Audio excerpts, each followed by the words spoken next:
Assalamualaikum warahmatullahi wabarakatuh. Perkenalkan, saya Nailul Mubarakah dengan NIM 2511320 dari Program Studi Pendidikan Guru Madrasah Ibtidaiyah Universitas Sunan Gresik. Video ini saya buat untuk memenuhi tugas ujian tengah semester mata kuliah Filsafat Pendidikan yang diampu oleh Bapak Husnuz Zuhad MPD. Dalam video ini, saya akan menjelaskan tentang metode ilmiah dan konsep ontologi, epistemologi, dan aksiologi pendidikan. Filsafat. Filsafat itu apa sih? Mari kita pahami dulu sebelum ke pembahasan utama kita. Nah, menurut saya, filsafat itu seperti alat canggih yang kita miliki. Alat tersebut bukan untuk membangun rumah atau memperbaiki mesin, tetapi untuk menganalisis sesuatu secara bijaksana dalam kehidupan sehari-hari. Intinya, filsafat itu proses berpikir kritis yang memungkinkan kita untuk mengecek dan memilah mana yang layak buat kita percaya, kita lakukan, dan kita pahami sebagai sebuah kenyataan. Mari kita bawa filsafat ke dunia pendidikan. Nah, jadinya semakin menarik nih. Filsafat pendidikan berarti kita menggunakan alat cek tadi dalam ranah pendidikan. Salah satu pembahasan yang sangat penting adalah bagaimana ilmu pendidikan itu diperoleh dan apa yang membuatnya disebut sebagai ilmu. Ya, disinilah metode ilmiah menjadi pondasi. Filsafat memberi dasar berpikir dan metode ilmiah memberi cara kerja berpikir yang menghasilkan pengetahuan yang rasional dan dapat diuji. Tadi sempat disebut kata pengetahuan dan juga kata ilmu. Apa sih bedanya pengetahuan dengan ilmu? Jelas berbeda ya, karena pengetahuan itu hasil tahu manusia, bisa benar, bisa salah, sedangkan ilmu itu pengetahuan yang diperoleh melalui metode ilmiah, sistematis, logis, dan teruji. Jadi, filsafat pendidikan mengkaji hakikat ilmu, lalu metode ilmiah menjadi alat untuk memperoleh ilmu pendidikan yang valid. Sekarang kita maknai metode ilmiah. Metode ilmiah adalah prosedur sistematis untuk mendapatkan ilmu melalui serangkaian berpikir yang rasional berdasarkan akal, empiris berdasarkan data, logis berdasarkan penalaran, dan dapat diuji ulang. Metode ilmiah terdiri dari beberapa komponen. Yang pertama ada teori atau landasan konseptual. Selanjutnya ada hipotesis atau prediksi awal, lalu logika, kerangka berpikir ilmiah, ada data, lalu pembuktian, evaluasi, dan paradigma. Mari kita bahas satu persatu. Komponen pertama yaitu teori atau landasan konseptual. Teori adalah seperangkat konsep dan prinsip yang menjelaskan suatu fenomena secara sistematis. Contoh, teori belajar, salah satunya teori konstruktivisme. Tokoh yang terkenal yaitu Jean Piaget dan Lev Vygotsky. Dalam teori konstruktivisme, belajar adalah proses aktif di mana individu membangun pengetahuannya melalui interaksi dengan lingkungan. Komponen kedua, hipotesis. Hipotesis adalah dugaan sementara yang akan diuji. Contoh, metode pembelajaran aktif meningkatkan motivasi belajar siswa. Hipotesis menghubungkan teori dengan realitas atau kenyataan. Komponen selanjutnya adalah logika. Logika adalah alat berpikir yang membantu menyusun hubungan antara teori dan hipotesis agar proses penalaran berjalan secara masuk akal dan benar. Contoh, tadi kita menduga bahwa metode pembelajaran aktif dapat meningkatkan motivasi belajar siswa. Maka alur logikanya, jika metode aktif diterapkan dalam pembelajaran, maka siswa akan terlibat aktif, sehingga pemahaman siswa menjadi naik dan motivasi belajar siswa meningkat. Selanjutnya yaitu data.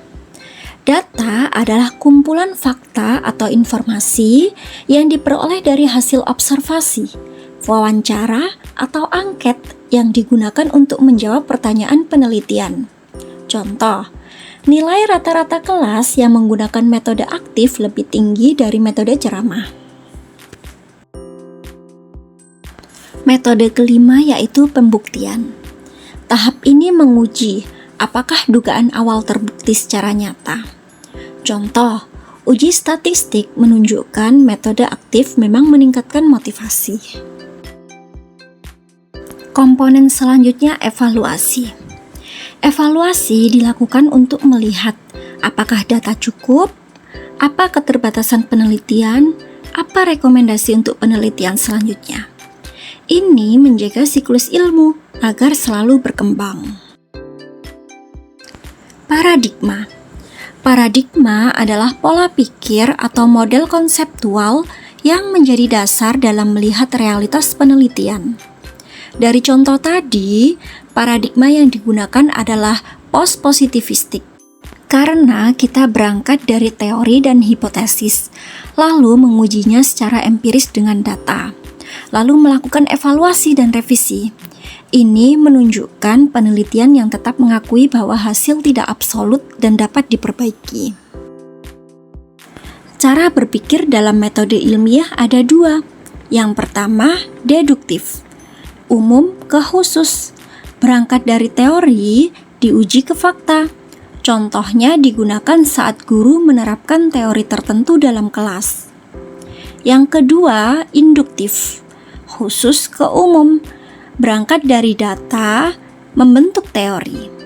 Digunakan saat guru menemukan pola baru dari pengalaman mengajar. Dari penjelasan-penjelasan tadi, dapat kita pahami, berangkat dari pengetahuan. Ketika pengetahuan tadi diteliti secara sistematis, diuji dengan metode ilmiah, dan disusun berdasarkan teori, barulah ia akan menjadi ilmu. Penerapan ilmu untuk membentuk manusia yang lebih baik dinamakan pendidikan. Setelah mempelajari metode ilmiah dalam filsafat pendidikan, sekarang kita masuk ke 3 konsep kunci yang menjadi fondasi setiap pemikiran pendidikan. Yang pertama ontologi, kedua epistemologi, dan ketiga aksiologi. Kita ke yang pertama, ontologi pendidikan. Ontologi berbicara tentang hakikat keberadaan. Menurut Aristoteles, ontologi membahas apa yang ada dan sifat-sifat dasarnya. Dalam konteks pendidikan, ontologi mengarahkan kita pada pertanyaan, apa hakikat manusia? Apa yang sebenarnya menjadi objek pendidikan? Pendidikan Barat. Dalam tradisi John Dewey, manusia dipahami sebagai makhluk yang berkembang melalui pengalaman dan interaksi sosial. Sedangkan pendidikan Islam, tokoh seperti Al-Farabi dan Ibnu Sina menekankan bahwa manusia memiliki fitrah, potensi akal, dan tujuan hidup spiritual. Epistemologi pendidikan. Epistemologi mempelajari proses memperoleh pengetahuan.